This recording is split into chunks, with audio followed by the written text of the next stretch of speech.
Hello and welcome back to my channel. We're going to be looking at how I manage my anxiety because I am the anxiety queen. So first we're going to discuss what triggers my anxiety, and these are things that I've sort of found out about myself. One of them is boredom. I don't like having nothing to do. I don't exactly like being social, but I don't want nothing to do either. Loneliness is a tricky one for me because I am an introvert, but sometimes I do wish I had a closer bond with someone that I could talk to or just have a hug. Usually something's happened during the day at work, or I've made a mistake where I shouldn't have. If my flat's a mess, that's also a big thing, and sometimes I think my brain just tells me I'm not good enough for something, and I don't always know why. It's a mindset I need to get out of. During low levels of anxiety, I try to engage in my hobbies. This includes reading especially. I find that it keeps my mind focused on something else rather than whatever it is going through my head. It also keeps my hands in place because my hands move around a lot, and I need to keep that under control because then I start shaking my legs or picking up my nails and stuff. So having something in my hand works. Another one of my hobbies is cross stitch, and this really works well with my anxiety as well. If my brain can't concentrate enough on a book, just following a pattern and using my hands to be more precise and make small movements can keep me occupied. I can only really do this with low level anxiety, otherwise I have no motivation to do any sort of crafts. But I try not to overwhelm myself with too many projects either, because I get overwhelmed then and I won't want to do anything. Another thing I like to do if I'm really thinking about something is just crochet chains. I have crocheted bits and pieces in the past, but just doing chains helps me keep my hands busy while I'm thinking, which really helps bring me down a little bit if there's just something in the back of my mind worrying me. If my anxiety levels start rising, I do start cleaning my flat, because that's usually the reason why. A messy environment makes me feel like my head is a mess, but when my head's a mess, that's why I get a messy environment. So I make the decision just to do one thing. So I'm like, even if it's just wash up, just wash one bowl, wash one cup, one bit of cutlery if that's all it takes. And then I find that I carry on after that and I go through everything. So I'll wash everything up, I'll put my clothes wash on, clean my signs down, maybe even start thinking about what I'm going to have for dinner, and try not to use so many things so I don't have to wash up so many things. But I find that once I've cleaned my flat, I start to feel a lot better. And it's not only that, it's got me moving, got me up, and not just sitting there in a messy environment making myself feel worse.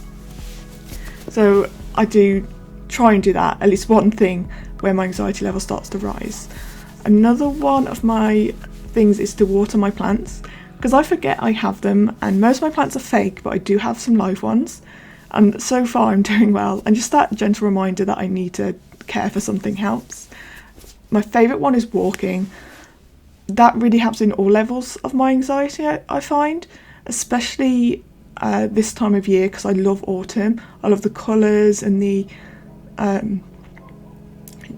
leaves falling off the trees, the cooler weather. I'm more of a cool weather walking girl than I am a warm weather girl, just because I overheat too quickly if I go out walking during the heat. It is absolutely chucking it down, bear in mind, but I've got the right shoes and the right coat, and it doesn't bother me. I actually tend to really enjoy it, and it gets me moving, it gets me thinking, stops me from being stuck inside the house, and that fresh air is just really nice.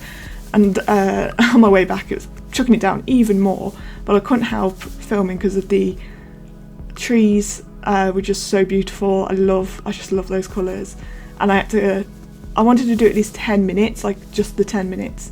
I ended up doing about half an hour, so I find once I start I'm good to go for quite a while. And this is a reason for that is because if you've heard of James Clear's Atomic Habits, I've been doing stuff like that for things I want to do. So how can I make it obvious? I have my shoes ready, I have my clothes ready by the door. I make it attractive by taking pictures of things I really enjoy, or thinking about new places I could walk to. And I make it easy just because I've got an app, so easy and satisfying. I have an app that tracks me, Strava, and because I like doing that, it gets me motivated to keep walking, and I am starting to get into it slowly. So it's definitely worth doing because it definitely helps.